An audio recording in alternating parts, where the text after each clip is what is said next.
Welcome to the deep dive. There are these huge questions people have wrestled with forever, haven't they? Absolutely. Why are we here? What's it all about? Exactly. What's the instruction manual for a meaningful life? Yeah. We tend to look outside ourselves, right? To Yeah. science, history, doctrines. Mm-hmm. And, well, often those answers just spin us into more intellectual knots. Yeah. So today we're turning inward, but we're using some pretty fascinating, maybe esoteric source material. Okay. We're diving into teachings linked to the sacred Atlantean Brotherhood, specifically insights from Grandmaster Waxira and their main text, the Book of Remembrance. Right, the Book of Remembrance. Now, for you listening, we need to kind of ground this. This isn't presented as just philosophy, is it? The sources frame it as actual instruction from an ancient tradition. That's correct. Yeah. What context do we have? Yeah. Well, the sources don't position themselves as, say, modern thinking. They're presented as preserved wisdom, passed down supposedly originating from the wisdom schools of legendary Atlantis. Atlantis itself. Okay. Yeah. And the Book of Remembrance, it's not really a history book. It's more like a manual focusing on spiritual physics, you could say, and our inner workings. Inner architecture. I like It suggests the secret of life isn't some riddle for your brain to solve, but rather it's a truth you find through, and I'm quoting here, direct experience, connection, and alignment with the eternal truth. Wow. Direct experience. A kind of shortcut to understanding your own existence, maybe. In a way, yes. So our mission today, for you listening, is to unpack that, to move past the abstract terms and find the practical wisdom in these 7 core teachings that Waxira said unlock this inner mystery. Sounds good. Where do we start? Let's begin with the absolute foundation, their core spiritual physics. Teaching number 1, everything is vibration. Right. This is bedrock for the Brotherhood's view of the cosmos. Everything. Everything. The light from a star, that thought you just had, it's all vibrating energy. That's the fundamental reality they describe. Not just physics, but like spiritual thermodynamics. Okay, so the world outside us is vibrating. What about inside? How does Waxira connect this cosmic energy to, my stress about a deadline? That's the key link. They teach that consciousness itself is vibration. Consciousness is vibration. Yes. Wow. And it's a frequency you can actually adjust. So mastery, self-mastery, comes from learning to tune into higher, more harmonious frequencies. Oh. How do you tune it? Well, they say it starts with managing your internal feedback loops, your thoughts, your emotions. Can you give a practical example? How would you tune that frequency day to day? Sure. So the sources might point to something like intense resentment or chronic worry. They'd say those are very low frequency states. Okay, that makes sense. They feel heavy. Exactly. They drain energy, attract more discord. So to consciously raise that state, the texts outline practices, things like focused breath work or maybe what we'd call gratitude journaling today. Active choices then. Very active choices, like deliberately switching the dial on your internal tuner. The Book of Remembrance puts it quite plainly. What you vibrate, you become. Align with truth, and you will reflect truth. Align with love, and you will reflect love. It really puts the responsibility on you, on your inner state. Okay, that sets a high bar. Yeah. But, life throws curveballs, right? Low-frequency stuff happens, loss, sadness, failure. Which brings us neatly to teaching number 2. Yeah. The illusion of duality. Right. We see things as opposites, light, dark, joy, sorrow. We do. And that contrast, that polarity, is crucial for experience. You need the shadow to see the light. The Brotherhood acknowledges that experiential reality. Right. But they teach that real spiritual understanding comes when you see that these opposites aren't actually separate, warring forces. They're connected. Deeply interconnected. 2 sides of the same coin, essentially. Aspects of one whole. Hold on, though. If duality is an illusion, what about real suffering? Is Waxira saying pain isn't real? Or is it about how we understand it, spiritual versus physically? That's a really important distinction. The pain, the suffering, the experience of darkness, yes, that feels incredibly real to our senses. The illusion, according to this teaching, is the belief that these experiences are somehow separate from the divine eternal light, or that darkness exists independently as this permanent force against you. Oh, I see. True mastery involves seeing past that perceived separation, recognizing the underlying unity, that oneness with the source. even within the struggle. So the shadow needs the light to exist and vice versa, but they both flow from the same source fundamentally. Exactly. Seeing them as different expressions of the same divine reality helps you navigate life with perhaps more grace, recognizing the challenge holds the lesson. The Book of Remembrance says, duality is the illusion of the senses. The soul sees only unity, for all is one in the eternal light. The soul sees the blueprint. Our senses see the temporary reality. You could put it that way, yes. Okay. So we've got cosmic mechanics with vibration, the nature of reality with duality. Now, let's make it personal. Teaching number 3, the power of choice. This feels like where philosophy turns into action. It absolutely is. It's the pivot point from theory to, well, empowerment. If everything's vibration, then our choices are how we select our frequency. Right. This teaching pulls us away from feeling like life just happens to us, from fatalism. Instead, life is presented as something shaped profoundly by the choices we make, consciously and sometimes unconsciously too. This sounds a lot like cause and effect. Karma, maybe? There's a strong connection, definitely. But Waxhira really emphasizes the active role of the chooser. You're not just subject to consequences, you are the conscious creator of your reality. Not a victim of fate. Precisely. They argue that every single moment, especially those tricky moments of tension or difficulty, is a chance to choose. Will you react automatically or respond with intention? Okay, given that power, what's the most important choice according to the Brotherhood? Is there like a master choice? Grandmaster Waxhira seems to boil down all the complexity of human decisions to one core principle. Which is? He states that the greatest choice you can possibly make is to choose love. Yes, because love is seen as the foundation of all true positive creation.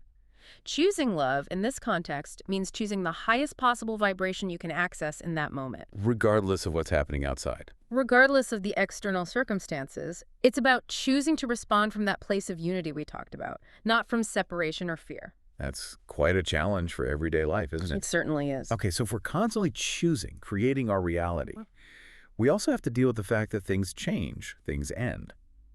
Which leads us to teaching number 4, embracing impermanence. The cycle of things. Birth, growth, aging, death, everything's in flux. Why shouldn't we fear this constant change? Because, the Brotherhood asserts, while everything in the material world is changing, there's something within us that's eternal, unchanging. The soul. The soul, yes, or what they sometimes call the divine spark. Our physical body, our life circumstances, they're temporary vehicles. Important for experience, but temporary. It's like appreciating one of those intricate sand mandalas. You know its beauty is fleeting. Oh, that's a perfect analogy. And because it's fleeting, it demands you be fully present with it. Exactly. Impermanence isn't just about death, it serves a vital purpose. It's a constant nudge to embrace this moment, the present, because everything else passes. And attachment causes suffering. Attachment to the transient is the root of suffering, yes. Understanding impermanence helps free us from that fear. How does the Book of Remembrance talk about death, specifically? The ultimate change. It's actually framed in a very comforting, holistic way. It reframes it completely. It says, in the cycles of life, death is but a return to the source. A return. The soul is never bound by time. It is eternal, ever-changing, ever-expanding. So the cycle isn't an end point. It's more like a release, fueling more expansion. That idea of the eternal within us. Yeah. That leads really nicely into the next 2 teachings. They seem closely linked, 5 and 6, linking the inner and outer worlds. They are very connected. Let's start with 5, inner reflection, or self-awareness. The idea being that our outer world reflects our inner state. Yes. If we accept that we're powerful choosers, vibrational beings, then the most practical step is to know ourselves, really know ourselves. Okay. Cultivating self-awareness, in the Brotherhood's view, means understanding your own vibration, how your thoughts, your core beliefs, your emotions, how they project onto the reality you experience. So what's happening in my life externally is like a mirror, showing me what I truly believe and feel inside. Precisely. If you're facing external struggles, the teaching suggests looking inward first. The key is recognizing that divine presence within you, which is separate from the temporary stuff, the body, the ego. Right. Waxhira has a specific definition for this, doesn't he? He does, drawing a clear line between the eternal and the temporary. He says, you are not the body, the mind, or the ego. You are the soul, the spark of the divine. That's powerful. But I can imagine someone listening might think, okay, but where's the line between my ego, my thinking, feeling self, and this spark? how do they draw that line? That's a fair question. They see the ego as the vehicle, maybe the mind as the navigator. Yeah. But the soul is the eternal passenger, the ultimate reality of who you are. Their training, often involving deep meditation, is designed precisely to quiet the chatter of the ego and mind. To hear the soul. So the voice of the soul, that spark, can be heard more clearly. And realizing that divine spark within yourself naturally leads you to teaching 6, interconnectedness. Because if we're all divine sparks, We're all connected. right. So if my inner state affects my outer world, teaching 5, and everything's vibration, teaching 1, then my inner state must kind of ripple outwards, affecting everyone else in this web. That is the inescapable conclusion, yes. The universe is seen as this vast, interconnected web of energy. Nothing exists in total isolation. So my choice. Yeah. My choice to choose love or maybe fear, it actually impacts the collective vibration. It does. And understanding that, really understanding it, is what fosters the deepest kind of compassion. Because it makes our impact real, tangible. You can't escape it. The Book of Remembrance has that beautiful ripple analogy, right, for responsibility and community. It does, yes. It explains compassion perfectly. As the drop is part of the ocean, so too are you part of the divine whole. When you hurt another, you hurt yourself. When you heal another, you heal yourself.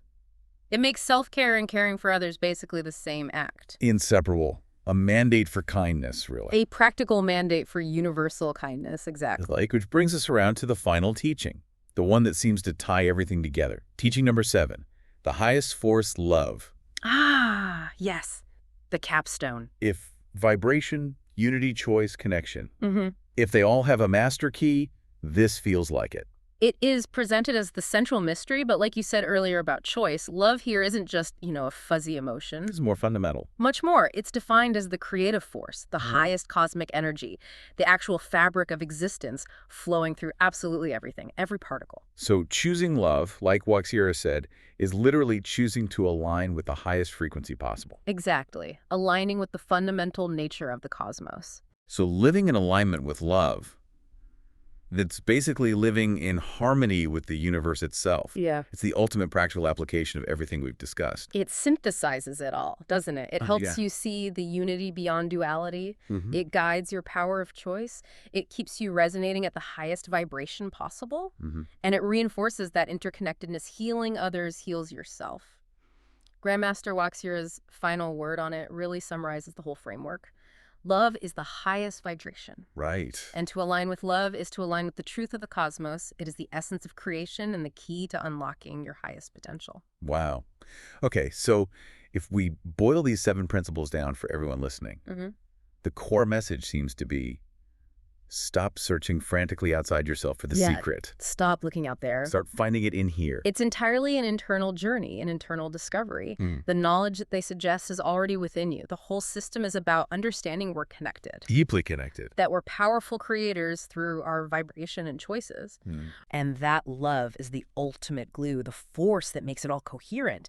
It's about actively recognizing and then operating from that divine truth already inside you. That really does shift the perspective, doesn't it? From life being a quest for external answers to, well, an exercise in internal tuning, fine-tuning your own frequency. Precisely. So if consciousness itself is vibration, and you always have that choice to walk in the light or the shadows, as the sources might put it, here's something for you to really think about, building on Waxiera's practical angle. Okay. Think about an area in your life right now where there's some energetic friction. Maybe it's a difficult relationship, a stressful situation at work, whatever it is for you. What one small conscious adjustment could you make to your own internal frequency? Maybe in how you approach it, how you think about it, how you respond. What adjustment could you make today to better reflect that eternal truth of love and unity instead of just reacting to the immediate, maybe low frequency situation?